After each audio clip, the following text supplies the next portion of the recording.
Bagaimana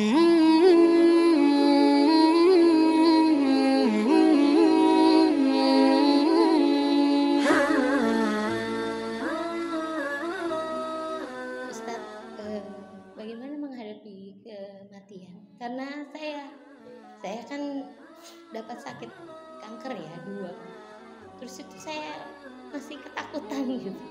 Di hati saya itu masih ketakutan dengan kematian. Gimana Ustadz biar saya teguh gitu kalau kematian itu ada setelah dunia ini. Kasih. Sama-sama. Begini Ibu ya, sangat fitrah sekali orang itu akan takut dengan kematian. Itu fitrah banget setiap manusia. Bismillahirrahmanirrahim. Assalamualaikum warahmatullahi wabarakatuh. Waalaikumsalam. Alhamdulillahirabbil alamin. Wassalatu wassalamu ala asrofil anbiya'i wal mursalin Sayyidina Muhammadin wa ala alihi wa sahbihi ajma'in. Rabbi shrahli sadri wa yassirli amri wahlul 'uqdatam min lisani yafqahu qawli. Amma ba'du. Puji syukur alhamdulillah, marilah kita senantiasa panjatkan kehadirat Allah Subhanahu wa taala atas limpahan rahmat, taufik, hidayah dan inayahnya pada kita semua. Yang mana sampai saat ini kita masih diberikan iman, Islam dan kesehatan, sehingga pada pagi hari ini kita dapat berkumpul bersama dalam majelis taklim Masjid Jabalus Salam. Salawat dan salam semoga senantiasa tercurah kepada junjungan kita Nabi besar Muhammad SAW beserta keluarga dan para sahabatnya, yang mana beliau adalah Nabi yang membawa syafaat Allah. Dan mudah-mudahan kita selaku umatnya mendapatkan syafaatnya pula di yaumil akhir. Amin amin Allahumma amin. Marilah acara pada pagi hari ini kita buka bersama dengan membaca basmalah. Bismillahirrahmanirrahim.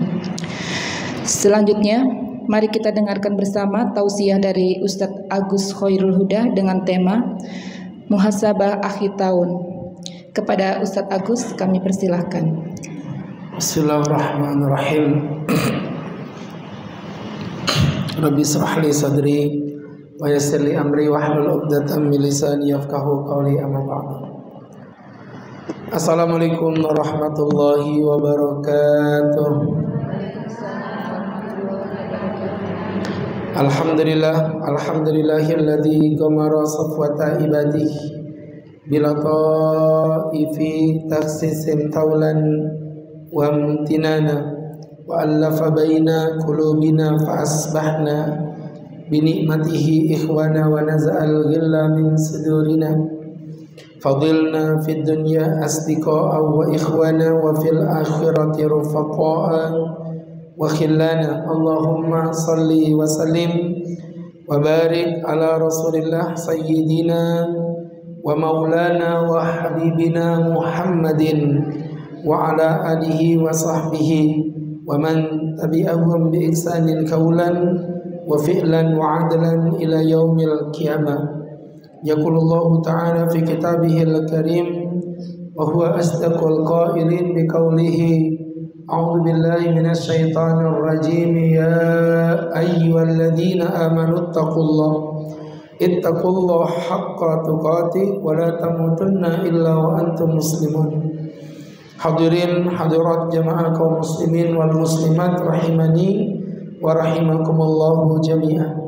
Alhamdulillah, pertama-tama dan yang paling utama, marilah kita panjatkan puja dan puji syukur atas nikmat yang tak terukur dari Sang Ilahi Rabbul Ghafur, yang mana Allah masih berkenan memberikan kenikmatan baik nikmat iman maupun nikmat hidayah, sehingga kita dapat kembali berkumpul dalam kajian rutin kita di Masjid Jabalus Salam, yang alhamdulillah hari ini menjadi kajian terakhir kita di tahun 2023.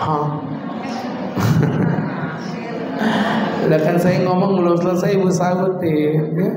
Ini menjadi kajian terakhir kita di tahun 2023. Ya, insyaallah dalam hitungan hari kita akan berjumpa dengan tahun baru 2024. Pergantian tahun di dalam Islam mungkin sedikit unik ya dibandingkan dengan keyakinan yang berbeda. Jadi gini Bu, ada anak saya itu pernah bertanya kepada saya, Abi, kalau malam tahun baru orang-orang itu pada heboh merayakan. Teman-teman saya itu pada cerita, kamu tahun baru di mana? Aku tahun barunya ada di Melawai, ada yang di hotel, ada yang di apartemen. Kenapa kok saya nggak pernah merasakan yang seperti itu, Abi? Saya bilang, nak, dengerin. Orang Islam itu agama yang cerdas. Maka kita tidak menggunakan dhon. Apa dhon itu? Persangkaan. Dan kita tidak menggunakan ittiba. Apa ittiba itu? Ikut-ikutan. Karena dua item tadi itu menjadi cirinya orang yang non muslim. Orang kafir cirinya begitu. Yang pertama suka menggunakan dhon. Dhon itu persangkaan. Makanya Allah membantah kepada tuduhan bahwa Nabi Isa disalib mati. Allah katakan wa ma qataluhu wa ma salabuhu walakin subbiha lahum. Sungguh Nabi Isa tidak dibunuh, Nabi Isa tidak disalib, tetapi diserupakan wajahnya dengan orang yang berkhianat, ya, yaitu Yudas, muridnya Nabi Isa alaihissalam. Wa ma qataluhu yakin, dan mereka tidak membunuhnya secara yakin. Jadi artinya mereka cuma dhon. Apa dhon tadi Bu? Persangkaan. Agama nggak bisa bermain di persangkaan. Ini poin satu. Poin yang kedua adalah ittiba. Apa ittiba? Cuman ikut-ikutan. Hidupnya kayak layang-layang. Kemana angin terbang dia ngikut ke situ. Mohon maaf kalau bagi kami seorang muslim bukan layang-layang yang bisa kau lepas dan kau tarik sesuka hatimu. Ibu paham gak sih? Jadi teman-teman yang berbahagia, apa maknanya bahwa orang Islam itu tidak mau dhon, tidak mau ittiba, tapi dilakukan berdasarkan ilmu. Lawan katanya dhon itu ilmu, dan ittiba lawan katanya adalah hikmah. Dia mengetahui basicnya ini apa, hikmahnya itu apa, gunanya untuk apa, kenapa kami melakukan itu, harus clear baru kita mau melakukan. Itu kalau orang Islam. Nah, sekarang kita kembali ke titik permasalahan kita. Teman-teman yang dimuliakan Allah, kita kembali ke titik permasalahan kita. Teman-teman, dengerin Ustaz. Merayakan tahun baru. Oke, fine. Saya akan merayakan kalau Anda bisa membuktikan apa manfaatnya. Ada apa yang terjadi di tahun baru itu. Gini, maksud saya begini. Teman-teman, dengerin Ustaz. Ya. Teman-teman, dengerin Ustaz. Ya. Teman-teman, belum ngomong udah iya, ya. Teman-teman dengan Ustaz, kira-kira gitu ya, emang ada apa sih dirayakan malam tahun baru, dirayakan emang ada apa? Gini Bu, kalau malam Idul Fitri saya heboh banget, serius saya heboh banget. Ibu mau tahu kenapa? Karena besok dosa saya akan diampuni Allah, dan saya punya keyakinan saya akan lahir bagaikan bayi yang procot keluar dari rahim seorang ibu. Jadi kalau malam tahun baru Ustadz heboh, wajar. Wih, ngeri Bu, makanan apa yang gak ada di malam tahun baru Bu? Ya kan? Lengkap semuanya. Baju baru, makanan baru, istri soleha baru semua. Jadi ibu-ibu yang berbahagia, jadi bahagia, gembira, ya Allah ya Karim. Kegembiraan itu karena besok Ustaz dosanya mau diampuni sama Allah. Malam Idul Adha heboh saya. Ya saya heboh Bu. Mohon maaf, senangnya kenapa? Karena besok pagi hewan yang saya persembahkan buat Allah akan terbang menuju ke surganya Allah dan akan bersaksi bahwa Agus Al-Huda, orang yang gak terlalu kaya-kaya banget itu, ternyata dia subhanallah udah bisa berkorban seekor kambing untuk Allahnya yang dia cinta. Jadi saya gembira. Nah, sekarang malam tahun baru, saya mau tanya, emang besok ada tanggal 31 Januari ibu punya utang. Tanggal 31 Desember ibu punya utang. Tanggal 1 Januari lunas. Tanggal 31 Januari punya asam urat. Tanggal 1 Januari, tanggal 1 Desember punya asam urat. Tanggal 1 Januarinya punya asam uratnya hilang Bu? Enggak. Semuanya normal. Nggak ada yang berubah kecuali kalendernya aja. Itu pun kalau udah dapat kalender dari bank, ya. Kalau belum dapat kalender ya enggak ganti kalender. Oh caleg ya, sorry. Dapat dari caleg, Bu. Ada fotonya begini. Jadi ibu yang dimuliakan Allah Subhanahu wa taala. Ya, jadi kalau kita pelajari dari apa yang Ustaz jelaskan tadi, ibu-ibu yang dimuliakan Allah, maka konsepnya pertanyaannya begini. Terus emang ada apa bergantian tahun baru itu Pak Ustaz? Mohon maaf teman-teman, Ustaz udah merenung, bermuhasabah, dan Ustaz temukan bahwa pergantian tahun itu tidak ada yang berubah kecuali berkurangnya perjalanan hidup kita di muka bumi yang fana ini, yang artinya lambat laun kita akan berjumpa dengan Allah untuk mempertanggungjawabkan setiap kebodohan yang kita lakukan, setiap kebodohan yang kita kerjakan. Jadi bertambahnya tahun itu sama dengan berkurangnya perjalanan hidup. Dah, saya kasih logika aja. Kalau dari wajah ibu-ibu, saya perkirakan umurnya rata-rata ya, mungkin sekitar 55 lah ya. Dan namanya rata-rata itu ya, nggak mungkin pas. Ya udah kalau 55 ngerasa terlalu tua, 54 lah ya. Baik, teman-teman yang berbahagia. Kalau umur ibu misalnya 55 misal, terus meninggalnya umur 60, ini bukan doa loh ya. Ini cuma misal. Berarti umur ibu tinggal berapa tahun? Tinggal 5 tahun lagi. Masuk tahun 2024, berarti maknanya umurnya tinggal 4 tahun. Tahun depan lagi, hore, umurnya tinggal 3 tahun. Tahun depan lagi, yes, umurnya tinggal 2 tahun. Tahun depan lagi panjang umurnya, panjang kudul sih. Yang ada bukan makin panjang, yang ada justru umurnya makin pendek. Jadi teman-teman yang dimuliakan Allah Subhanahu wa taala, nih dengerin Ustadz Bu, mohon maaf ibu-ibu, lihat kenapa Ustadz bilang merayakan tahun baru itu tidak cocok. Dengerin Ustadz, merayakan loh ya, merayakan itu maksudnya dengan gegap gempita, dengan kegembiraan. Adapun orang yang mensyukuri itu beda. Kalau mensyukuri dia cuma bersyukur, alhamdulillah dia punya umur, dia masih sehat, dia masih hidup di tahun 2024, alhamdulillah. Maka disyukuri dengan muhasabah, ingin menjadi orang lebih baik lagi, it's fine, yang begini mah keren. Tapi ini digembirakan, disyukuri, senang, lempar mercon, lempar petasan. Saya dari kecil nggak pernah main petasan. Ibu tahu kenapa? Karena aku bukan petasan yang meledak hancur berkeping-keping hanya untuk kebahagiaan.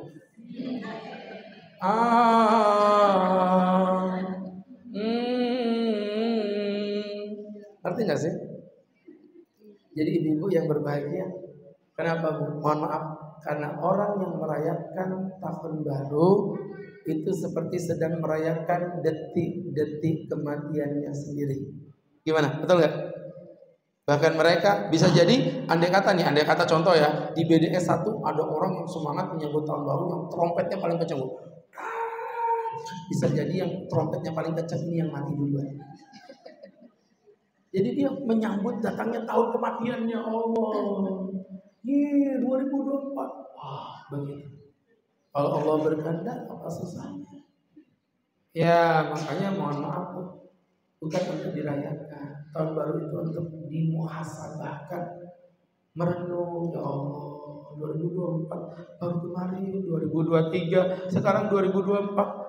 Nanti kan umurku nih ya Allah makin berkurang. Hati pasti ya Allah, tapi masuk surga apa nerakanya belum pasti. Terus apa yang harus kita lakukan? Tapi faktanya Pak Ustaz sekarang coba bayangkan. Faktanya iman kita nggak selalu baik. Bahkan Nabi sendiri yang bilang, kata Nabi, al-iman yazid wa yanqus, yazid wa yanqus, yazid wa yanqus, naik turun, naik turun, naik turun. Gimana agar iman ini bisa ngetrak naik ke atas? Itulah muhasabahnya di akhir tahun ini. kita mendapatkan challenge dari Allah. Bisakah ibu menjadikan 2024 menjadi lebih baik dibandingkan 2023? Itu pertanyaan yang mendasar. Bukan masalah hore, bukan itu. Masalahnya kalau kita mati, kira-kira kita menjadi orang yang beruntung atau menjadi orang yang menyesal. Yang digambarkan dalam Quran, Rabbi, Tuhan, laula akhartani ila ajalin qarib. Ya Allah, berikan aku hidup sebentar lagi ya Allah. Jadi orang mati itu ingin hidup dulu. Mau ngapain dia? Mau jalan-jalan ke mall, belajar di S1 informal, beli baju review Rabbani, Elzata, Zoya, Safira, Masita, Sisesa, Samasa. Ibu biasa di Belauran sih jadi gak ngerti. Ini yang mahal-mahal gitu. Nah itu kasihan banget. Ini baju yang 100.000 dapat 3 itu ya. Yang di pasar malam kan ada 100.000 dapat 3. Iyain aja katanya. Saking dongkolnya dia. Gak bisa ngomong. Ya. Lempar botol beneran baru tahu rasanya. Jadi ibu-ibu dengerin Ustaz. Ibu-ibu orang mati pengen hidup. Mau ngapain? Asaddaqa wa akum minas salihin. Aku ingin bersedekah dan aku ingin menjadi orang-orang yang saleh. Aku ingin jadi orang yang saleh. Kenapa sedekah? Itu namanya ibadah maliyah, ibadah harta. Wa aku minas salihin, dan menjadi orang saleh. Maksudnya apa? Ibadah jasadiyah, ibadah fisik. Jadi ternyata kita tuh dalam beribadah ada 2 poin yang bisa kita korbankan. Korban harta atau korban fisik. Ya, contoh korban harta dengan mengeluarkan uang. Korban akikoh, wakaf, sedekah, zakat. Itu namanya ibadah maliyah sebenarnya. Ibadah maliyah. Ibadah yang diuji adalah hartanya. Maka tadi digambarkan di ayat dengan kata-kata fa'as-saddaqah. Aku mau bersedekah ya Allah. Tapi udah mati, baru ngomong sedekah. Mana bisa? Wa akum minas salihin. Aku menjadi orang yang saleh ya Allah. Menjadi orang yang saleh maksudnya gimana Pak Ustadz? Maksudnya menjadi orang yang mengorbankan fisik. Ini di sini Bu, ada yang korban harta, ada yang korban fisik. Yang korban fisik siapa? Pengurus. Mati-matian pengurus, nyiapin ini, nyiapin itu. Ya kan? Nyiapin ini pula. Kamus. Ya kan? Namanya itu loh agak aneh, kamus. Jadi ibu kamus siapa? Maka ibu-ibu yang berbahagia, yang dirahmati Allah. Coba kajiannya Ustaz itu. Kutratun nada, tetesan ibu cakep. El-Faizah, wanita yang selalu beruntung, mantap. El-Farhanah, keceriaan dan kegembiraan, asyik. El-Qonita, wanita yang taat pada suami. Kamus. Baik, jadi ibu-ibu yang dirahmati Allah Subhanahu wa ta'ala. Kayak gini buat pengajian namanya nggak konsultasi sama ustadznya begini. Ya, jadi ibu-ibu nggak ada cewek-ceweknya tuh nggak ada gitu. Ya. Kalau kajian Ustadz sendiri ada SQ, soft tenor cakep, MIQ, Majelis Ibnul Karim Kualita, MIQ. Baik teman-teman yang dirahmati Allah. Enggak, udah sakit hati saya kok ya. Jadi teman-teman yang ini sebelum ada ini kan saya udah di sini kan waktu itu kan. Harusnya kan paling enggak Ustaz ini mau izin namanya kita mau kasih nama kamus itu kan nanti saya kasih masukan Bu bagusnya gini enggak tahu kamu muncul kamus. Ada jilbab ada mukanya, beri juga itu ya. Serem penampakan. Maka ibu-ibu yang dimuliakan Allah, ibu yang berbahagia nggak apa-apa. Bagus kamus kan kajian muslim Allahu Akbar. Jadi teman-teman tadi ngomong apa Ustaz jadi lupa kan? Pengorbanan dalam ibadah. Berkorban dengan fisik, contohnya pengurus. Ini pengajian kayak gini kelihatannya enteng nih. Ya Bu ya, tapi secara fisik mereka berkorban. Luar biasa. Secara harta juga pasti ada yang berkorban.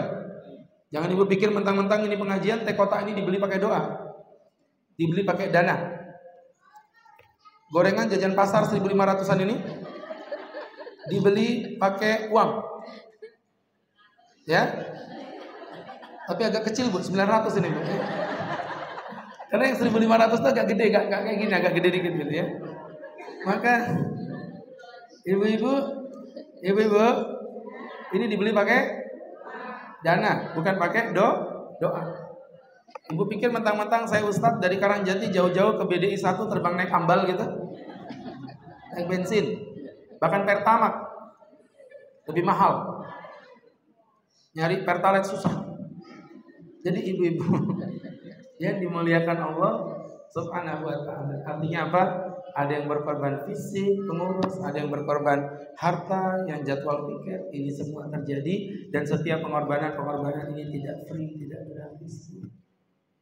Ini pengorbanan ini akan berbalas dengan nilai pahala di mata Allah Subhanahu wa ta'ala.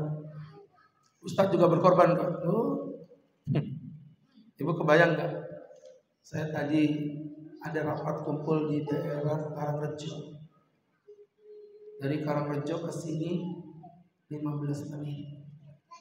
Itu bukan helm yang mau lepas, kepala mau copot. Sampai sini bu dapat gorengan. Allahu Akbar.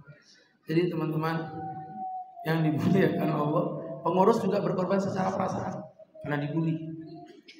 Dan dia cuma bisa senyum-senyum gini bu. Maka ibu-ibu yang dirahmati Allah Subhanahu wa ta'ala. Baik, nah atas dasar itulah ayo kita mengupgrade keimanan sebelum nanti mati. Ibu menjadi orang-orang yang menyesal. Kenapa? Karena Allah Subhanahu wa ta'ala berfirman, "Wala yu'akhirullahu nafsan idza jaa ajaluha." Dan Allah tidak akan pernah memberikan kesempatan jika telah datang waktu yang ditetapkan. Yang tersisa hanyalah penyesalan. Dah, maka ayo kita upgrade keimanan kita, dan ini hakikat dari pergantian tahun. Meninggikan kualitas iman kita. Dengan apa Pak Ustadz? Yang pertama, mujalasatul ilmi, mesra dengan majlis-majlis ilmu. Ya yang kayak gini inilah yang mengupgrade keimanan ibu. Bu, ibu cuma semangat ibadah tapi nggak punya ilmu. Itu sama kayak semangat mau jalan, pakai baju cantik, dandan menor, naik mobil tapi nggak ada bensin. Ibu gas aja jalan di tempat. Sama kayak orang yang hijrah. Aku semangat hijrah, aku mau berubah, Allahu Akbar, Allahu Akbar. Tapi di sisi lain dia nggak mau duduk di majelis ilmu. Ibu mohon maaf ya, ini satu nih kajian di sini, diistiqomahkan. Jangan mandang-mandang guru ya, hati-hati ya. Kadang-kadang pengajian gini ada milih-milih guru juga. Nanti kalau ustadz ini datang, ustadz ini enggak bisa. 4 pekan kajian ikutin semuanya, siapapun ustadznya.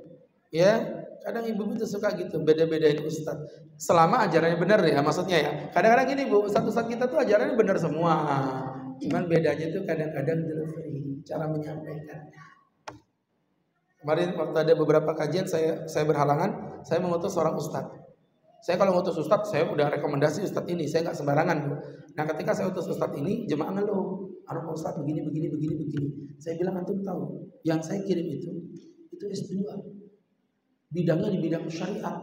Jadi kalau antum bilang nggak enak didengar bla bla bla bla, itu bukan karena beliau nggak punya ilmu, tapi karena beliau mungkin nyampaikannya kurang, kreativitasnya kurang diisi. Nah muridnya yang aktif bertanya kalau kayak begitu, gitu bu. Pas saya saya kirim kedua kalinya, baru mereka bilang, iya tadi ya Ustadz Fulan itu ilmunya bagus. Oh iya. Pokoknya mohon maaf ibu-ibu yang dimuliakan Allah Subhanahu wa ta'ala. Saya punya komunitas namanya Ashabul Badar. Dosennya gini-gini. Serius bu, ada Ustadz Ismail Yahya, ada Ustadz Rusdian Nur, ada Ustadz Amr Abdullah, ada Ustadz Ali Gibran. Yang perempuan juga ada Ustadz Ustadzah Nurbaiti, dan beberapa ustadz lainnya, saya nggak hafal semuanya, tapi itu komunitas kami namanya Ashabul Badar, dan semuanya LC, minim LC, nggak ada nggak LC. Mohon maaf ibu-ibu yang berbahagia, ya kadang-kadang saya suka ngomel sama mereka. Mereka ini bisa jadi lebih pintar dari saya loh. Mereka lebih pintar dari saya, tapi kenapa kok yang disukain ibu-ibu itu yang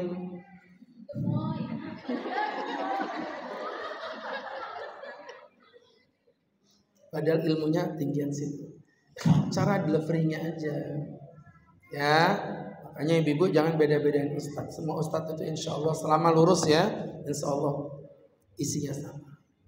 Tuh, jadi duduk di majelis-majelis ilmu. Ini satu Bu ya. Kalau bisa minta rekomendasi minimal 2. Ibu ikut kajian di mana yang sifatnya rutin, bukan kajian yang cuma seremonial, yang cuma sebulan sekali, temanya tema-tema umum, istiqomah, takwa, sabar. Akhirnya ibu hidupnya sabar aja pokoknya ya. Yang memang continue pelajaran ya, harus punya kajian begitu. Nah yang kayak tadi sesekali bolehlah, itu sebagai ya penenteram hati monggo. Tapi cari kajian. Kalau mohon maaf Bu, kajian kalau ibu lakukan secara kontinu itu jatuhnya berkah, bukan cuma ilmu. Berkah itu lebih tinggi daripada ilmu. Ya, ibu-ibu ikutin kajian. Di mana aja tafadhol silakan. Ya, kalau Ustadz juga ada kajian yang sifatnya umum, selain SQ, kalau SQ mungkin ibu-ibu udah pada tahu ya, ada MIQ juga kita punya kajian di Masjid Baitul Aman Polres per 2 pekan sekali. Ya, sekarang udah masuk di tema keluarga juga, kalau nggak salah tentang fikih robok, fikih susuan dan lain sebagainya. Nanti kita bisa belajar. Itu di sana kajian per 2 pekan. Dan insya Allah auranya dapat Bu, karena orangnya lumayan banyak. Ada 300-an lebih, bahkan sampai 400. Yang berkenan ikut juga silakan. Gak ada masalah. Selasa malam Rabu, ajakin suaminya. Karena itu kajian sama laki-laki boleh. Walaupun de facto lakinya lebih dikit ya daripada perempuannya. Ya memang begitulah faktanya. Perempuan lebih banyak daripada laki-laki. Perempuan lebih banyak daripada laki-laki. 1 berbanding 4. Jadi teman-teman yang berbahagia yang dimuliakan Allah Subhanahu wa taala, jadwal terdekatnya tanggal 2 Bu, Selasa malam Rabu besok ini. Tanggal 2 yang mau berkenan hadir silakan ya. Kita akan belajar untuk besok ketepatan tema umum ini masih karena awal tahun, jadi kita muhasabah awal tahun. Ini kan muhasabah akhir tahun. Nanti muhasabah awal tahunnya di sana tanggal 2 habis salat Isya berjamaah.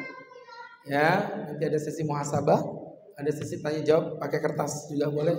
Ibu persiapkan dari rumah pakai kertas, ibu storin ke pengurus nanti dijawab insyaallah dengan izin Allah Subhanahu wa taala. Baik. Begitu ya. Teman-teman yang dimuliakan Allah Subhanahu wa taala. Ini tentunya menjadi pembelajaran untuk kita bersama. Tadi apa yang Ustaz jelaskan tadi, sahabat-sahabatku yang dimuliakan Allah Subhanahu wa taala, intinya kalau ingin menjadi pribadi yang yang memiliki kekuatan mengupgrade keimanan, maka ibu harus dekat dengan yang namanya majelis ilmu. Itu yang pertama. Saya hijrah Bu, hijrahnya belajar di mana? Gak ada belajar, bohong berarti. Gak ada orang hijrah tanpa ilmu, itu mustahil.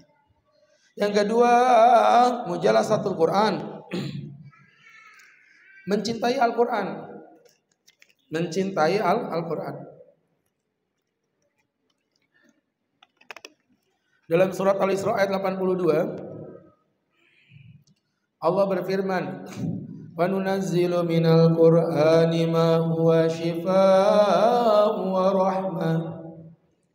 Wa nunazzilu minal Qur'an, dan kami turunkan dari Al-Qur'an ma huwa shifaa'un wa rahmah. Di dalam Quran itu ada syifa, ada rahmah. Lil mu'minin, bagi orang yang beriman. Wa la yazidhu adh-dhalimina illa khasara. Dan orang yang zalim tidaklah bertambah pada diri mereka kecuali kerugian. Ibu. Tadi Allah katakan, aku turunkan Quran. Di dalam Quran ada 2 perkara. Ada apa tadi? Ada syifa dan ada apa tadi? Rahmah. Saya ulangi lagi ayatnya. Wa nunazzilu minal Quran, kami turunkan Quran. Di dalamnya ada apa? Ma huwa syifaa'un wa rahmatun lil mu'minin. Ada kesembuhan dan ada rahmah bagi orang yang beriman. Syifa itu menyembuhkan penyakit fisik, rahmah itu menyembuhkan penyakit psikis. Nah, jadi keren Quran, bahasanya detail banget itu. Ternyata ibu-ibu, kata-kata ma huwa syifa'u wa rahmatun lil mu'minin, ternyata Quran itu diberi Allah syifa, kesembuhan fisik. Ibu kalau sakit, Bu, baca Quran. Ibu ruqyah diri ibu sendiri, insya Allah Allah berikan kesembuhan.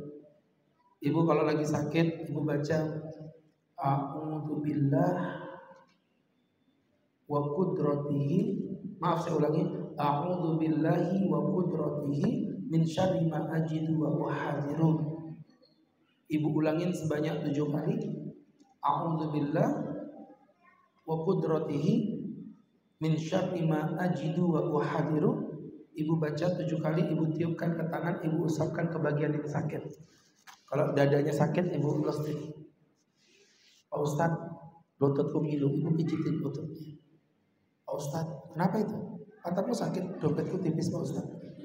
Ya, jadi ibu-ibu yang dimuliakan Allah Subhanahu wa taala, insyaallah Allah sembuhkan. Bacakan bismillah 3 kali. Bismillah, bismillah, bismillah. Ditiupkan, diusapkan ke telinga sakit sebanyak 3 kali. Tuh terapinya. Dibacakan juga dengan terapi 3 kul melalui air juga boleh. Nah, kalau anaknya sakit, anaknya demam, ibu mohon maaf, dia berobat boleh, saya juga berobat kok. Cuman jangan langsung. Obat itu, Bu, pasti ada efek sampingnya. Obat itu akan menyembuhkan di satu sisi, tapi menyakiti di sisi lain. Ibu saya itu dari saya lahir sampai umur saya 40-an, beliau kencing manis. Jadi 40 tahun lebih beliau itu kencing manis. Beliau orang yang sangat rajin minum obat gula, sehingga gulanya sangat stabil. Padahal beliau itu sudah positif kena penyakit gula sejak 40 tahun yang lalu. Jadi kami senang umur beliau panjang, alhamdulillah. Ternyata obat gula yang beliau minum secara kontinu menghajar ginjalnya. Akhirnya beliau meninggalnya dikarenakan ginjalnya rusak dan harus cuci darah dikarenakan minum obat kontinu selama 40 tahun. Ya, sehingga teman-teman yang berbahagia, kalau bisa jangan dikit-dikit berobat, tetapi obat dijadikan jalan terakhir. Yang pertama apa? Diruqyah. Anak sakit, ibu bacakan 3 kul. Qul huwallahu ahad, qul a'udzu birabbil falaq, qul a'udzu birabbin nas. Ibu tiap ibu usapkan di bagian yang sakit. Ya. Jangan minta doa sama saya. Ustaz, doain anak saya. Doamu lebih mustajab untuk anakmu dibandingkan dengan saya. Ya, doa seorang ibu. Begitu maksud. Baik. Jadi Quran itu penyembuh, Ustaz. Oh iya, Quran penyembuh. Ya, Quran itu penyembuh. Ternyata enggak cuma fisik, makanya Allah lanjutkan wa rahmatun lil mu'minin. Dan rahmat bagi orang yang beriman. Rahmat itu apa? Penyembuh dari penyakit psikis, hati yang gula-gulanda, hati yang sedang galau, pikiran yang pusing, ya kan? Badan sudah mulai lelah, keringat dingin, bibir pecah-pecah, tenggorokan kering, susah buang air besar. Ya, Bu? Itu namanya lah segar. Itu namanya penyakit penyakit dalam. Maka kalau ibu udah ngerasa yang kayak begitu, imannya diangkat. Karena kalau ibu sering galau tanpa sebab, pernah ngerasa nggak, Bu? Galau tanpa sebab, sampai mau tidur tuh kayak perasaan mau emosi gitu, nggak tahu sebabnya apa. Tapi sering itu ibu terjadi. Yang seperti itu berarti sebenarnya salah satu ciri kalau hati ibu sudah bermasalah. Mengupgrade-nya adalah warahmatul lil mu'minin. Ambil Quran sebagai rahmat bagi orang yang beriman. Ibu up keimanannya dengan mencintai Quran. Ibu baca aja, adem di hati, serius. Ya, ibu-ibu yang dimuliakan Allah, kadang-kadang kita sebagai orang Islam malah nggak nyentuh ke situ. Ada orang kafir di challenge lah, bahasanya itu di challenge ya. Ditanya, kamu coba dengerin suara ini. Ini di Amerika ini, Bu.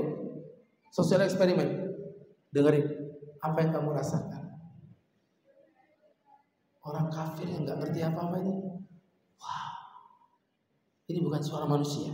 Ini seperti suara dari langit. Itu orang kafir. Sampai ada yang menetes air mata. Sampai menetes air mata dia. Kenapa dia menetes air mata? Teman-teman yang dimuliakan Allah, karena dia bilang, hati saya itu kayak sedih gitu, tapi saya nggak tahu sebabnya apa. Ini suara indah banget gitu. Itu orang non-muslim bisa merasakan. Lah kok kita enggak itu gimana? Mukjizatnya Quran luar biasa. Bu, saya kalau membahas tentang ini panjang ya. Nanti kapan-kapan bisa kita bahas tentang mukjizat Quran. Sekarang gini aja Bu, Ibu tahu kalau Allah itu ada dari mana? Kan kita nggak pernah ketemu Allah. Ibu tahu Allah itu dari mana? Al-Quran.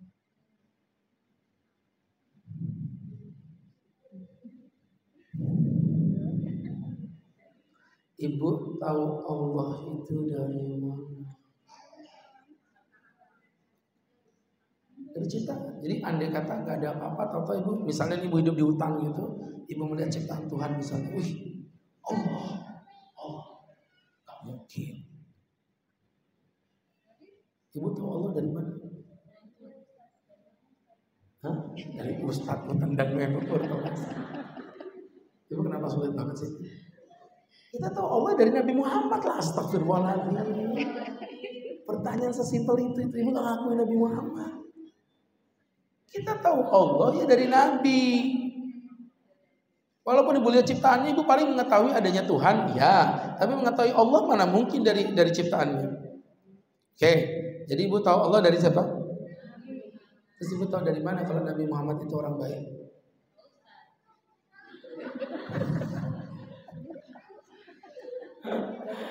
Ibu pernah nggak lihat ada ustadz kelahi sama jemaahnya? Jadi saya ini levelnya paling bawah Bu, ini masih di atas ini Bu. Ibu tahu Allah dari Nabi. Tahu Nabi itu orang baik dari mana? Kalaupun tahu dari ustadz, ibu tahu dari mana? Siapa tahu saya bohong. Saya juga nggak pernah ketemu Nabi kok. Dari Al-Quran. Saya nggak pernah ketemu dengan Imam Syafi'i, tapi saya tahu Imam Syafi'i orang pintar. Karena beliau punya buku. Bukunya ini yang saya pelajari. Oh berarti Imam Syafi'i orang hebat ini. Saya nggak pernah ketemu dengan Kiai Haji Hadratus Syekh Kiai Hasyim Asy'ari. Tapi saya baca buku-buku beliau, saya bilang ini orang hebat ini. Saya nggak pernah ketemu Nabi Muhammad. Yang tersisa dari Nabi cuma Quran. Saya akan ambil sampel Bu ya, contoh aja. Saya nggak mau masuk di pembahasan ini terlalu dalam. Saya akan coba buktikan kalau Quran ini mustahil dari Nabi, tapi memang murni dari Allah. Contoh, Bu, kalau saya bilang gini, aku keluarkan dari bumi, itu berarti dari bawah ke atas atau atas ke bawah? Dari bawah ke atas. Aku turunkan, berarti dari atas ke bawah apa bawah ke atas? Oke, di Quran ada Bu, keluarkan itu akhrajna minat thamarat. Aku keluarkan tumbuh-tumbuhan, berarti dari perut bumi tumbuh ke atas. Tapi kalau wa anzalna ma'a wa anzalna minas sama'i ma'a, aku turunkan air dari atas langit, berarti air itu dari atas ke bawah apa bawah ke atas? Atas ke bawah. Jadi kalau anzalna itu atas ke bawah, kalau akhrajna dari bawah ke atas.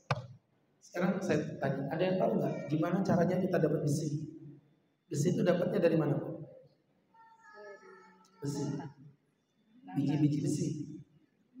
Dapat dari mana? Dari tanah. Ada makanya penambang biji besi. Gitu ya? Oke. Berarti kalau saya ngambil besi dari tanah, harusnya Allah menggunakan lafaz akhrajna atau anzalna. Akhrajna, gitu ya? Oke, dengerin. Nih saya bacain Ibu ayatnya. Surah Al-Hadid ayat 25. Wa anzalnal hadid, dan kami turunkan besi. Fihi ba'sun syadid, di dalam besi ada kekuatan yang maha dahsyat. Wa manafi'ul linnas, dan terdapat manfaat bagi manusia. Tadi Allah menggunakan anzalna apa akhrajna? Anzalna. Jadi Allah mengatakan bahwa besi aku turunkan. Berarti gambarannya kita pahami besi itu dari langit turun ke bawah. Faktanya kita temukan besi itu di perut bumi, bukan diturunkan. Kenapa Allah mengatakan kami turunkan besi? Padahal faktanya besi di perut bumi. Penelitian ilmiah yang membuktikan, bukan Nabi Muhammad, bahwa besi itu bukan benda yang berasal dari perut bumi. Besi adalah serpihan-serpihan tabrakan antara antariksa planet-planet di jutaan tahun sebelum Allah menciptakan manusia.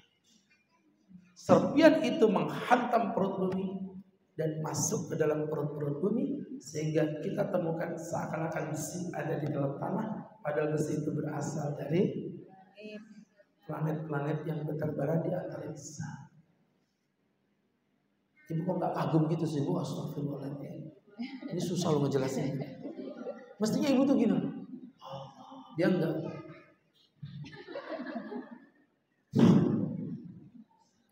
Saya lupa kalau ngadepin nenek-nenek, maaf ya. Saya pikir anak muda tadi. Jadi teman-teman yang berbahagia. Itu yang kedua. Ini satu contoh aja, Bu.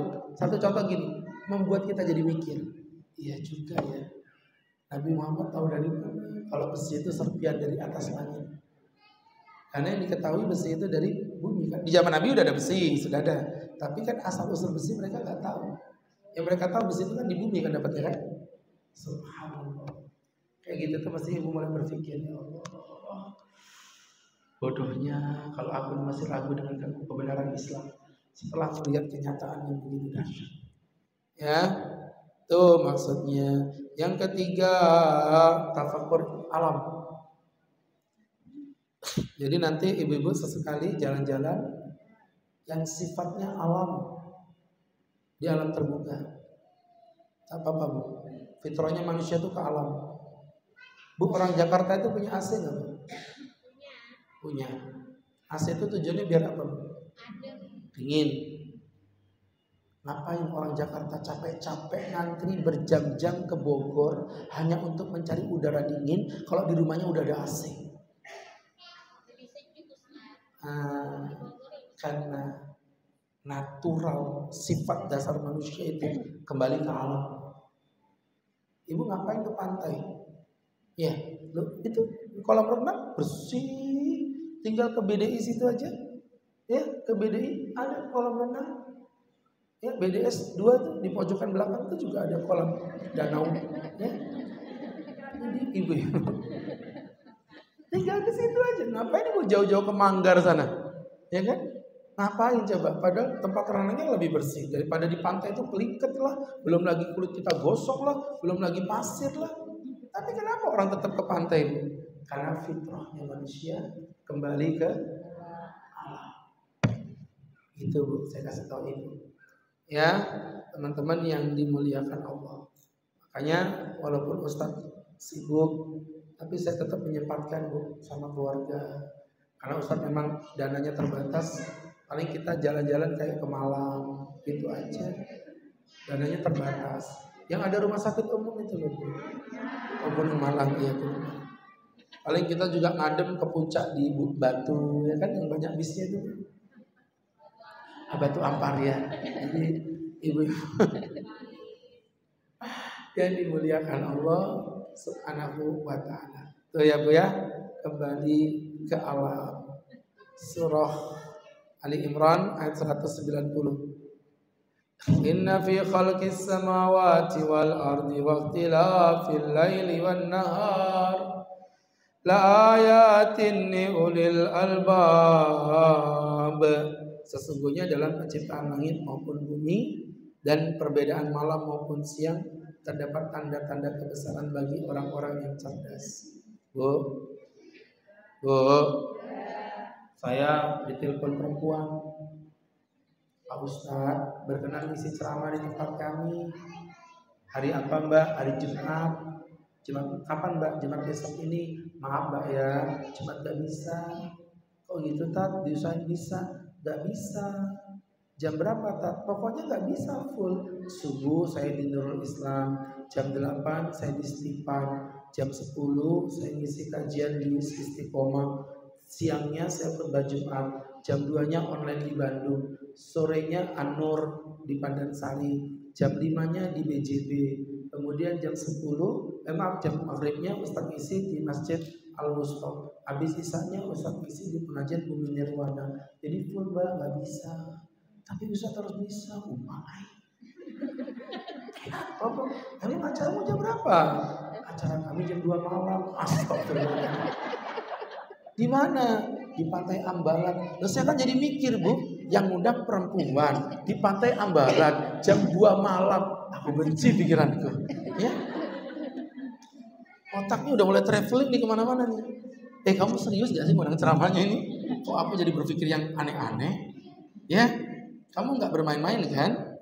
Enggak Pak Ustadz, serius. Nanti kami yang jemput, ada teman saya nanti jemput Ustadz. Saya masih belum paham acara apa ini. Karena saya kosong, saya nggak punya alasan kan untuk menolak jam 2 malam, kayak apa mau alasan gitu kan. Akhirnya berangkat Ustadz, ditemenin sama ada satu orang. Berangkat sampai sana ternyata itu campnya anak yatim. Ada pecinta alam yang Islami, dia bilang kami udah bosan tak nyumbang anak yatim pakai duit beras. Ini agak berbeda, kami nyumbangnya dengan cara menyediakan bis, makan, camping, trainer, hadiah. Jadi dananya besar juga, nggak main-main diberangkatkan. Dan ternyata anak-anak yatim itu ada orang Balikpapan seumur-umur belum pernah rekreasi ke pantai. Ngelihat pantai sering, tapi rekreasi yang kayak begitu tuh belum pernah. Saking kasihannya, senangnya mereka. Pak Ustadz, malam ini kita qiyamul lail dulu ya sebelum ceramah. Bisa. Di mana ini ada ruang aulanya? Jangan, di samping pantai. Jadi kami itu qiyamul lail di pantai betulan. Jadi saya ngimamin itu. Alhamdulillahi Rabbil Alamin. Itu aku. Ya kan? Mau kenanya terkipais. Ar-Rahmanir Rahim. Maliki Yaumiddin. Mulai di pojokan kanan kiri udah kedengeran. Ya Allah, udah nangis. Ternyata dia lagi cegukan. Jadi ibu-ibu kira nangis, ternyata cegukan. Jadi ibu-ibu waktu berdoa juga begitu, ya Allah, Kau berikan kami usia.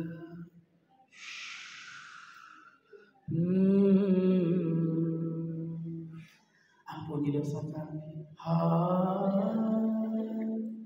Itu seakan-akan ada backsoundnya gitu loh, Bu.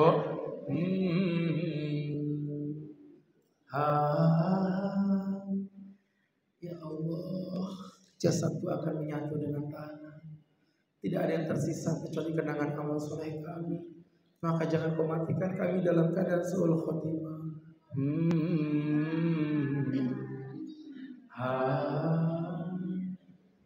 Itu mantap. Udah ada panitia ada ya, camping bersama kamus ya. Ada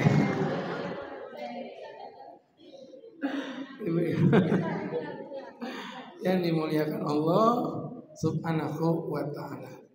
Ini jadi pembelajaran untuk kita bersama.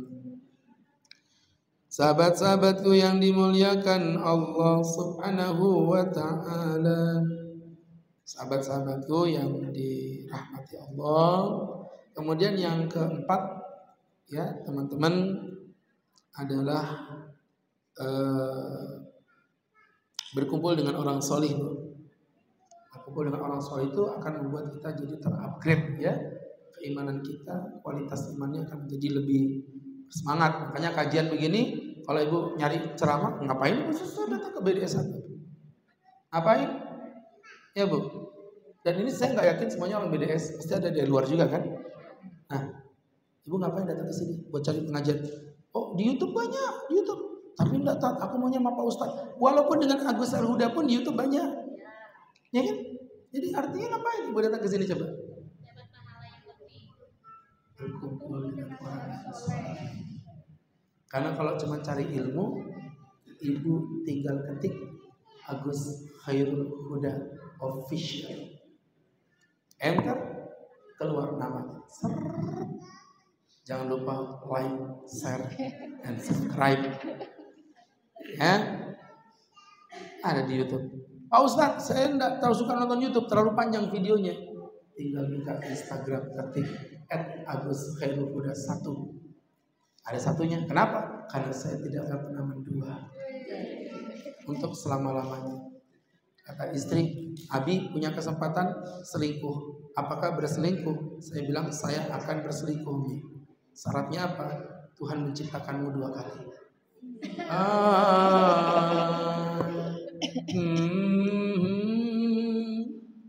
Alah, susah ngomong sama nenek-nenek begini.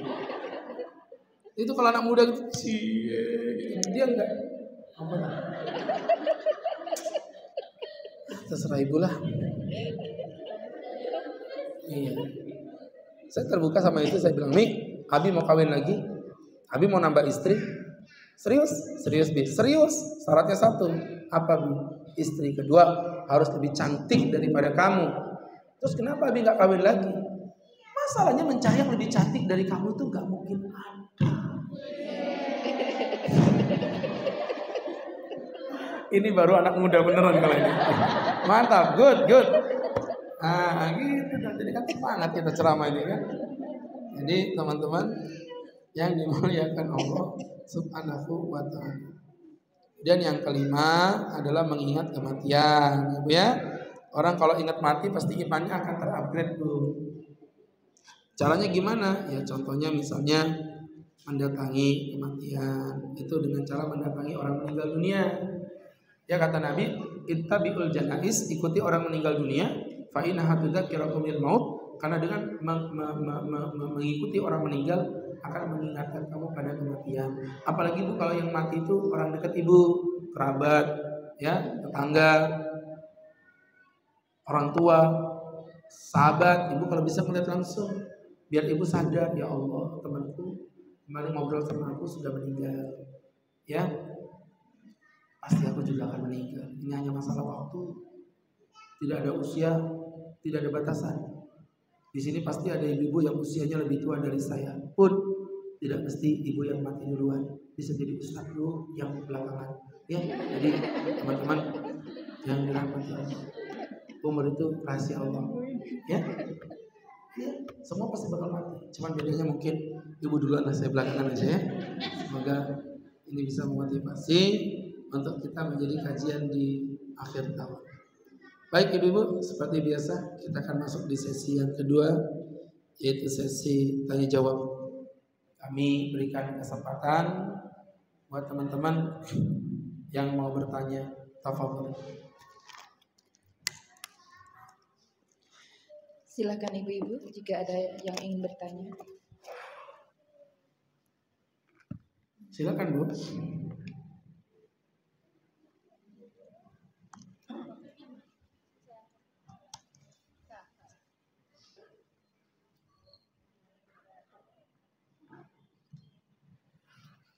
Assalamualaikum warahmatullahi wabarakatuh. Assalamualaikum warahmatullahi wabarakatuh. Ya, ini sih lebih ke pengalaman saya karena memang saya baru ditinggal almarhum adik saya.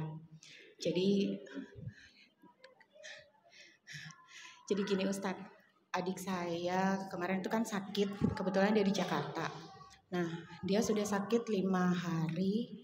Sebenarnya sih dia udah sakit udah 1 tahunan, tapi dia tuh tipenya tidak mau menyusahkan keluarga. Sementara kami pun kalau tanya sama dia, "Adek gimana? Sehat?" "Oh aman," gitu. Nah ternyata pas kemarin dia masuk rumah sakit, dia udah WA ke ayah saya, "Ayah, adek masuk rumah sakit." Sebenarnya nggak pengen ngerepotin, ternyata adek punya penyakit yang udah lama gitu kan. Jadi saya berangkat itu Ustadz, saya berangkat. Terus saya merawat dia 3 hari. Di perjalanan saya merawat itu, dia selalu bilang, "Pepi, aku pingin hijrah. Aku pingin hijrah." Saya bilang, "Ade sembuh dulu." Saya begitu Ustaz. "Ade sembuh dulu, kita hijrah sama-sama. Pepi juga lagi proses belajar." Saya bilang gitu Ustaz. Nah, kemudian di perjalanan itu dia selalu minta dengar murotal dan ruqyah. Dia selalu minta itu Ustaz. Dia selalu minta itu dan selalu yang dia bilang Pepi aku pingin yang terbaik buat keluarga. Pepi aku pingin, pokoknya selalu itu. Nah terus pada saat dia meninggal, itu yang dia sholat. Dia sholat gitu kan, terus dia pas detik dicabut itu, saya memang benar-benar menyaksikan itu Ustaz. Dia melipat tangannya sendiri dan terus dia minta dibimbing, dia minta bimbing Ustaz. Nah setelah dia meninggal, terus saya tahu nih dari teman-temannya kalau setiap Jumat dia itu selalu bersedekah atas nama almarhum ibu gitu. Nah sekarang yang ingin saya tanyakan untuk kedepannya, dia minta hijrah kan, minta ke arah yang lebih baik. Dan dari semua yang teman-temannya, orang lingkungan sekitarnya itu semua bersaksi kalau dia baik gitu. Tapi ya itu semua orang kembali ke Allah untuk penilaiannya Allah gitu kan. Apa nih yang harus saya amalkan untuk adik saya karena dia memang belum berkeluarga Ustaz. Itu aja. Terima kasih. Baik. Makanya kenapa Nabi Muhammad menjadikan sakit itu sebagai salah satu tanda bukti Allah mencintai kita. Ibu mau tahu kenapa? Karena ternyata sakit itu diberi jeda sama Allah untuk seseorang itu mempersiapkan kematiannya. Ya, ketika Nabi Idris alaihissalam diajak jalan-jalan ke surga dan beliau nggak mau pulang karena beliau tahu surga itu begitu indah. Waktu itu malaikat berkata, tapi kamu belum meninggal, kamu harus pulang. Kata Nabi Idris, oke, aku mau pulang, tapi syaratnya kalau aku nanti mati, kamu harus mengirim tamu kepadaku untuk mengabarkan aku akan meninggal, agar aku mempersiapkannya. Qadarullah, beliau dikembalikan ke dunia dan akhirnya beliau pun meninggal dunia. Beliau protes. Katanya kamu mengutus kepada aku 2 tamu, mana? Untuk mengingatkan aku meninggal dunia. Kata sang malaikat, aku udah mengutus kamu 2 perkara. Yang pertama, rambut yang memutih, dan yang kedua tubuh yang sakit. Jadi sakit dan putihnya rambut itu tamunya malaikat maut untuk mengingatkan kita. Dan kematian yang seperti itu indah sekali. Karena beliau sakit, beliau udah merasa berarti ini mungkin detik-detik aku akan hidup, dan dengan itu beliau diberi Allah hidayah untuk berhijrah. Sesuatu yang luar biasa. Menurut saya itu malah yang luar biasa. Maksudnya begini, kita aja yang sekarang udah jadi orang solih, belum tentu loh matinya nanti mati dalam keadaan solih. Sedangkan beliau yang mungkin tanda kutip dulunya banyak dosa, kemudian ketika meninggal dunia, akhirnya beliau mendapatkan hidayah dan ingin hijrah. Bagi saya ini sesuatu yang jauh lebih indah. Karena wal umur bi khawatimiha, perkara itu akan dinilai Allah berdasarkan endingnya. Dan endingnya adalah husnul khotimah. Walaupun tadi sebenarnya ada sedikit yang ibu salah ketika beliau mengatakan aku hijrah, nanti nunggu sembuh. Hijrah itu bukan seremonial ya. Hijrah itu hati. Ketika beliau bilang ingin hijrah, harusnya pada saat itu diniatkan bismillah. Tapi ini yang tentu hanya beliau dan Allah. Ibu nggak tahu, saya nggak tahu. Kalau beliau cuma ngomong aku ingin hijrah, tapi sebenarnya beliau udah melakukan banyak kebaikan, bertaubat, insya Allah Allah tetap terima. Hijrah itu bukan kayak orang masuk Islam disahadatkan dulu gitu, bukan bu, ya. Hijrah itu di hati. Jadi ketika beliau sudah ada niatan hijrah, ingin berubah, pada saat itu dia udah disebut sebagai orang yang hijrah, orang yang bertaubat, taubat nasuha. Nah atas kebaikan yang beliau lakukan tadi, lantas amal-amal itu tadi insya Allah akan tercopy paste kepada beliau yang sudah meninggal dunia.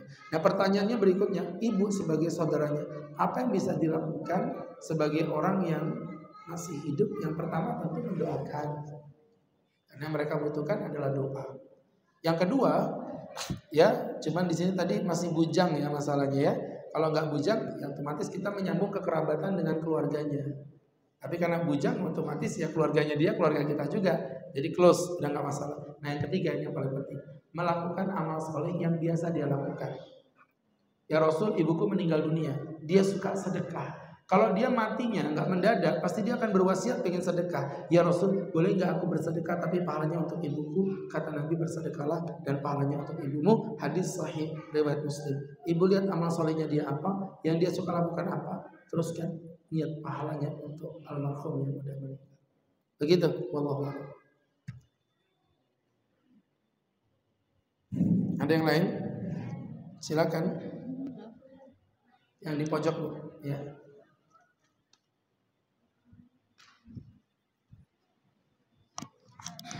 Bismillah. Ustadz, bagaimana menghadapi kematian? Karena saya kan dapat sakit kanker ya 2. Terus itu saya masih ketakutan gitu. Di hati saya itu masih ketakutan dengan kematian. Gimana Ustadz biar saya teguh gitu. Ya. Kalau kematian itu ada setelah dunia ini. Kasih. Sama-sama. Begini Ibu ya, sangat fitrah sekali orang itu akan takut dengan kematian. Itu fitrah banget. Setiap manusia. Ya buktinya apa? Ya buktinya kita naik sepeda motor kita pakai helm. Itu bukti kalau kita ada rasa takut pada kematian. Kita naik mobil kita pakai safety belt, itu ada rasa takut pada kematian. Sampai di titik ini rasa takut ibu pada kematian itu nggak salah. Nah, tapi kalau rasa takut pada kematian membuat hidup ibu akhirnya nggak berimbang, akhirnya ibu dipenuhi dengan rasa takut yang membuat hidup ibu makin menjadi lemah. Rasa takut itu membuat ibu jadi lemah, apalagi naudzubillah ya, sampai pada level ibu jadi nggak husnudon kepada Allah, ibu jadi suudon sama Allah, seakan-akan Allah kayak akan mengambil nyawa kita aja begitu. Mohon maaf, di titik inilah yang disebut dengan al-ja's, yang disebut dengan putus asa. Itu yang dikatakan Nabi, Allah berfirman, wala tayasu min rauhillah, janganlah kau berputus asa dari rahmatnya Allah. Ini yang nggak boleh. Jadi kalau ibu takut mati sampai di titik itu nggak ada masalah, tapi takut matinya dibawa kemana yuk? Dibawa makin rajin beribadah, makin rajin beramal salih, dan jangan lupa tetap istiqomah dalam berikhtiar dengan kehusnudonan ibu. Jangan pernah ibu membayangkan aku bakal mati gara-gara penyakit kanker. Bu, yang sehat kepleset depan situ mati bisa kok. Ya. Justru tadi yang Ustaz bilang, dengan penyakit yang diberikan Allah kepada ibu punya motivasi diri loh. Sama kayak tadi adiknya beliau ini, punya motivasi diri dengan sakit akhirnya berhijrah. Keren. Daripada orang yang gak tahu kapan mati, gara-gara duduk kemudian main HP di pengajian ke satu rembuk begini, akhirnya meninggal dunia. Dia gak sempat bertobat loh Bu. Ya kan? Jadi mohon maaf, yang penting ibu ikhtiarnya jalan, jangan putus asa. Gak ada penyakit yang gak ada obatnya. Pegang omongan Ustadz, sekali lagi saya ulangi, tidak ada penyakit yang tidak ada obatnya. Kalaupun ada istilah gini, penyakit belum ada obatnya, itu maksudnya belum ada obat berdasarkan medis. Tapi kan pengobatan dari mana-mana Bu, kita nggak pernah tahu. Saya kemarin punya teman, anaknya masih muda Bu, masih kuliah. Divonis dokter penyakit apa saya nggak tahu bahasa Inggris gitu. Intinya anak ini kalau capek pingsan, kalau udah pingsan keluar darah dari hidungnya. Ibu-ibu mohon maaf, dokter udah bilang ini nggak ada obatnya. Akhirnya waktu itu karena dokter tuh ngomong bakteri apa gitu, disebutin dokternya waktu ngomong, si bapak itu iseng aja googling, ketemu ada pengalaman orang sembuh hanya karena makan bawang putih mentah secara rutin. Anaknya itu dikasih makan bawang putih, harusnya bawang putih yang apa pun satu siung itu satu. Bawang putih tunggal. Harusnya, tapi karena beliau ini seorang imam masjid gak punya dana sebanyak itu, mahal Bu kalau yang siung tunggal itu. Di bawang putih biasa aja, dipotong mentah, dimasukkan ke nasi, dikunyah. Kalau dimakan gini kan jijik ya, maka dimasukkan ke nasi, dikunyah. Selama 1 bulan, periksa ke dokter sembuh. Dokternya bilang, gak mungkin Pak, Bapak minum obat apa? Gak ada dok, kecuali bawang putih aja. Loh, kalau Allah udah ngasih obatnya, ya. Jadi saya nggak marah dengan dokter, enggak. Dokter boleh bilang ini nggak ada obatnya, dokter nggak salah. Maksudnya nggak ada obatnya berdasarkan medis. Jadi ibu nggak boleh suudzon sama Allah. Kalau suudzon, disitulah pangkal dari penderitaan yang akan ibu rasakan. Ibu nggak usah merasa aku mati gara-gara penyakit ini, karena banyak orang yang tidak berpenyakit juga mati. Ya, jelas ya. Husnudzon terus, sholat tahajud yang kencang, ya terapi sujud Bu, lama-lamain sujudnya. Kalau perlu ibu 1 jam 2 jam, mandi air panas, bukan panas mendidih loh ya, mandi air panas, air hangat lah begitu. Jam sepertiga malam terakhir, ibu mandi, kemudian terapi tahajud, biarkan badan berkeringat. Ibu sujud yang cukup lama pasti berkeringat. Jangan pakai AC, matikan AC-nya, matikan kipasnya, berkeringat, kondisi sujud, kemudian di situ ibu minta sama Allah. Ya, minta sama Allah, beri saya petunjuk ya Allah, obatnya apa penyakit hamba ini. Insya Allah ya Allah akan memberikan kekuatan bagi orang yang yakin kepadanya. Begitu. Satu terakhir. Silakan. Ibu minggu lalu saya cari kemana? Oh, sakit. Pak Ustadz, kalau mau meruqyah keluarga itu pakai media air galon itu ngefek enggak Pak Ustadz? Kenapa disebut pakai galon-galonnya itu sebutnya? Enggak, maksud saya gini, air galon itu dibuka terus di Iya, ya paham, saya udah paham, nggak usah dijelasin. Jadi maksud saya ngapain pakai ada penyebutan air galon gitu? Harusnya terapi menggunakan air gitu aja udah selesai. Galon sih. Gini Bu, mohon maaf ya, terapi menggunakan air apapun itu bisa. Karena Nabi mencontohkan itu. Apalagi syukur-syukur kalau ibu punya air zam-zam. Kalau ibu mungkin agak kesusahan, kalau di Karangjati, alhamdulillah kita bisa mendapatkan air zam-zam dengan mudah. Ya, airnya air zam-zam. Sezam nyala, sezam mati. Sezam nyala, sezam mati, zam-zam. Ya. Itu disindir di depan presiden, ada yang marah. Ya. Jadi teman-teman yang dimuliakan Allah Subhanahu wa taala, air apapun bisa dijadikan wasilah untuk ruqyah. Jadi bukan air apa, tapi doanya apa, ya. Maka belajar doa-doa ruqyah tadi sudah saya sampaikan sedikit. A'udzubillahi min syarri a'udzubillahi wa qudratihi min syarri ma ajidu wa uhadiru, atau membaca ta'awudz 3 kali atau membaca 3 qul, ibu baca, ibu tiupkan di air, ibu minumkan ke orang. Ya, enggak ada masalah, diperbolehkan. Apa, Bu? Oh. Baik, teman-teman yang dirahmati Allah, mudah-mudahan ya ini bisa dijadikan sebagai pembelajaran untuk kita bersama, dan semoga Allah memberikan kekuatan kepada kita meninggalkan 2023 dengan membersihkan segala dosa dan menghadapi 2024 dengan mempersiapkan dengan amal-amal solih yang lebih baik dengan kiat-kiat yang Ustaz sudah share hari ini. Semoga bermanfaat. Jumpa lagi nanti kajian kita di tahun depan, Bu ya. Agak lama ini, mohon maaf. Setahun kita tidak bertemu. Ya, karena kita ketemunya nanti di tahun 2024 ya. Mudah-mudahan Allah berkahi kita. Jaga diri, jangan ikut fitnah akhir tahun. Kalau diri udah dijaga, jaga anak.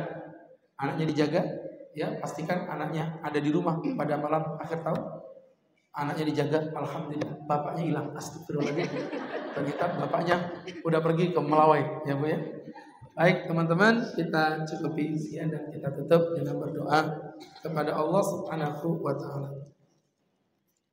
Amin amin, hamdulillahi rabbil alamin. Hamdan yuwafi ni'amahu wa yukafi mazida. Ya Rabbana lakal hamdu kama yanbaghi li jalali wajhika wa 'azimi sultanik. Allahumma salli wa sallim wa barik ala rasulika Sayyidina Muhammadin fil awwalin wal akhirin wa fi kulli waqtin wa hin wa fil mala'il a'la ila yaumiddin. Ighfir dzunubana wastur uyubana wa nawwir qulubana waj'alna bi nuril iman.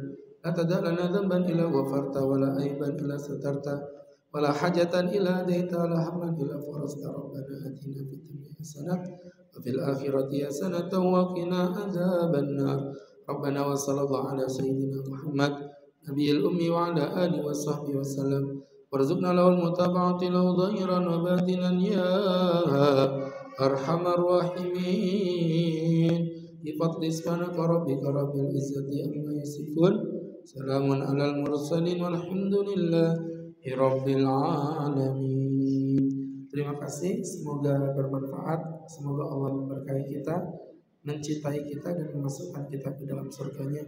Billahi taufiq wal hidayah. Assalamualaikum warahmatullahi wabarakatuh.